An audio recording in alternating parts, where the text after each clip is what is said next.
You know, there are some names that just echo through the history of American crime.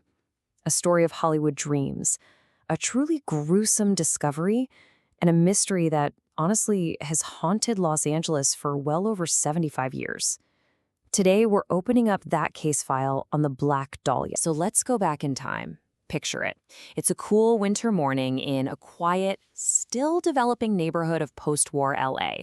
The city is just booming, right? It's full of hope, full of ambition. But on this morning, that hopeful feeling is about to be completely shattered. A local woman, her name's Betty Berzinger, she's out for a walk with her little girl, and she spots something pale, just discarded in a vacant lot. From a distance, she probably figured it was a broken department store mannequin. But as she gets closer, she realizes the horrifying truth. It is not a mannequin at all. And that one shocking moment, well, that's what kicks off our whole story. To really get a handle on the mystery, we first have to understand the victim and the truly disturbing nature of the crime itself. The victim was identified as 22-year-old Elizabeth Short. And like so many others at the time, she'd come out to California with these big dreams of stardom, but she found herself kind of drifting between odd jobs. It was the press who gave her the nickname the Black Dahlia after she died, probably a reference to the film noir The Blue Dahlia and her supposed preference for black clothing. For the investigators, the timeline was absolutely everything. I mean, she was last definitively seen on January 9th, dropped off at the famous Biltmore Hotel. But then what happened? What happened over the next 6 days? That lost week became the absolute core mystery of the entire case. Where was she, and who was she with? The state of her body told a really chilling story. This wasn't just a murder. It felt like a ritual. Her body was posed. The bisection itself was incredibly precise, which suggested some kind of medical skill. She had been completely drained of blood and scrubbed clean, destroying who knows what evidence. And the horrific cuts to her face. They became known as a Glasgow smile. This was not a crime of passion. It was methodical, deliberate, and just terrifying. Now, a crime this shocking, this specific, you'd think it should have been solvable, right? So why wasn't it? Well, the answer really lies in how this massive police investigation got derailed right from the get-go. The LAPD launched one of the biggest manhunts in its history. They investigated a staggering number of people. I mean, over 150 were officially considered persons of interest. But instead of clarifying things, this huge number of leads, it just created total chaos. It completely overwhelmed the department. And then the killer decides to inject themselves directly into the story. A few days after the discovery, a package arrives at a newspaper. Inside are Elizabeth Short's social security card, her birth certificate, other belongings, all wiped clean with gasoline. And it also included this taunting note, made of cut and pasted letters from magazines.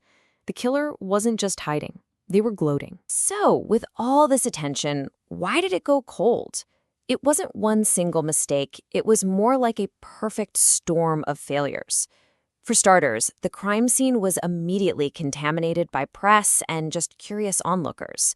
Then, the media frenzy created a total circus, printing rumors as if they were facts. Multiple police departments didn't share information properly. And maybe most importantly, forensics back in the 1940s were just primitive.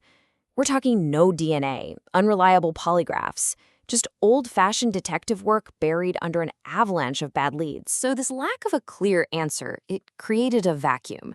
And that vacuum was very quickly filled by theories and a growing, frankly, rogues gallery of suspects. Over all these years, two names have really risen to the top of the list. First, you've got Robert Red Manley. He was the salesman who last saw her alive. He was an obvious suspect, of course, but he passed multiple polygraphs and he had a solid alibi. Then there's Dr. George Hodel, a prominent LA surgeon. He certainly had the medical skill, and a 1949 police wiretap caught him saying, "Supposing I did kill the Black Dahlia."